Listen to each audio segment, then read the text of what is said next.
Okay, what we have here is a Penguin air conditioner by Dometic. It's the dual therm. I'm going to show you the part numbers here. 620315-321. That's the air conditioner. The thermostat is the Comfort Control Center 4-button job. 310-6463.007. I had to remove the air conditioner because I had a little seepage around the gasket. So when I did that, I disconnected the 120 volt power, and I also disconnected the telephone line that runs between the control board and the thermostat. Just those two objects. And I put a little sealer around my gasket and then put the air conditioner back on there, wired it back up, and it wouldn't run. So for the past week I've been troubleshooting this thing and chasing it down. I've called Dometic. They're no help. I reconnected everything just exactly as I saw it, just the 120 volt power and the communication line to the thermostat. In fact, they said they don't even have this air conditioner in their database at all anymore. So if you have troubles with the thing, don't call them. You're just wasting your time. 2.5 hours on hold to say, you got it wired wrong. So anyway, I've been chasing this thing around, testing, running around with a voltmeter.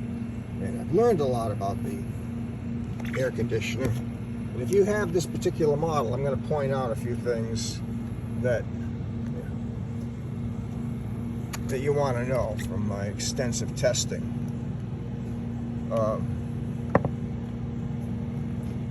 Down here, this is your AC feed coming up to the board.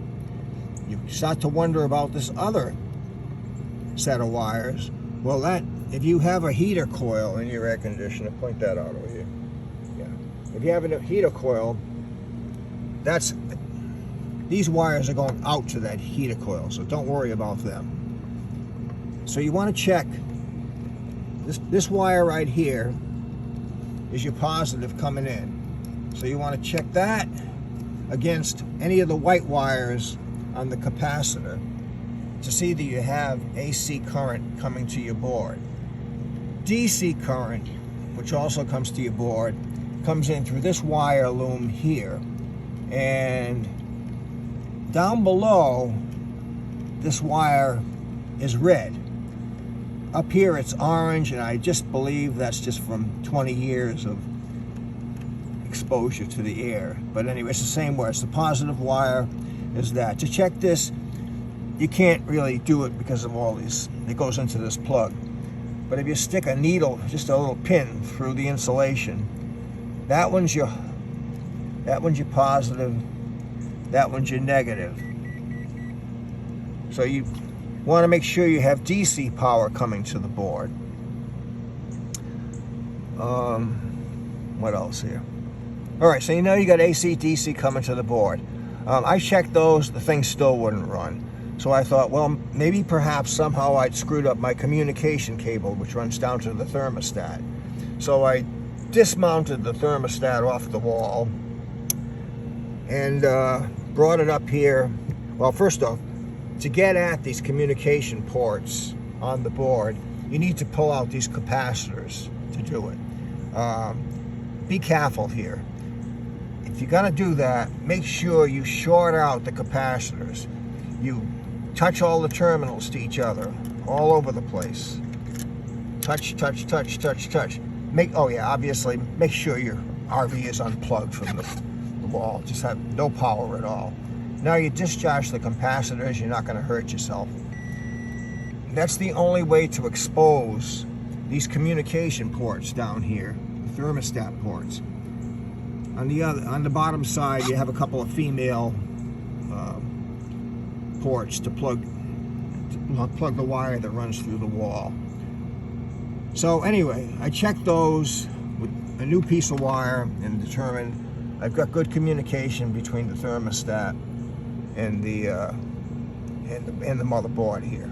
So I'm still scratching my head. I can't figure out what's going on. Finally, I stuck a light in here and I'm looking around and I see, where is that 3 amp fuse?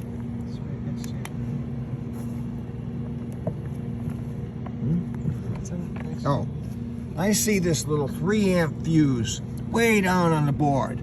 I just stuck I don't have one to replace it. I just did this now. I just stuck a 15 in there just to see what would happen. And lo and behold, everything lights back up again. Thermostat's working fine. Everything's cooking. It's really hard to get at. You have to remove the capacitors to do it. And but that was it for me. That fuse, and Dometic won't even tell you that it's there and to check it. They just have no idea. And we also, in this process, I thought, well, maybe I just got to replace that control board.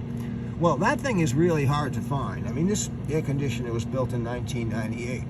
It's a great air conditioner. It's super quiet. It's the quietest I've had out of 3 different RVs I've had. And it blows nice and cold, and it's just really wanted to save it.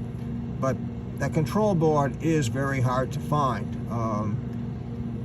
Most of the solutions I found for that, they want you to remove the control board and the thermostat and put a 5-button thermostat in to do it. And I think the parts for that, what, $300-400 bucks? Yeah, three something. So if you can avoid that, you can, it's good. I mean, you probably don't want to sink that much money into an air conditioner this old. But then again, these air conditioners seem to be built a lot better than the newer ones. They last forever, and say it's quiet. The newer ones are louder. So if that's important to you, try to keep your old one going. I'm still going to hunt for this board, and I'm just going to buy one and keep it in the drawer, because if this thing ever goes, I want to be able to replace that board. So anyway, my problem is solved finally. I learned an awful lot about air conditioners just through hard knocks. But if you have this problem that your thermostat is showing nothing, you can't turn the thing on without the thermostat. So you need to have that display. I hope you can see that in the sun here. Once that's on, now you can run your air conditioner. So I hope this helps somebody. I wish somebody else did it before me, but it's working now. So have a good day. Bye.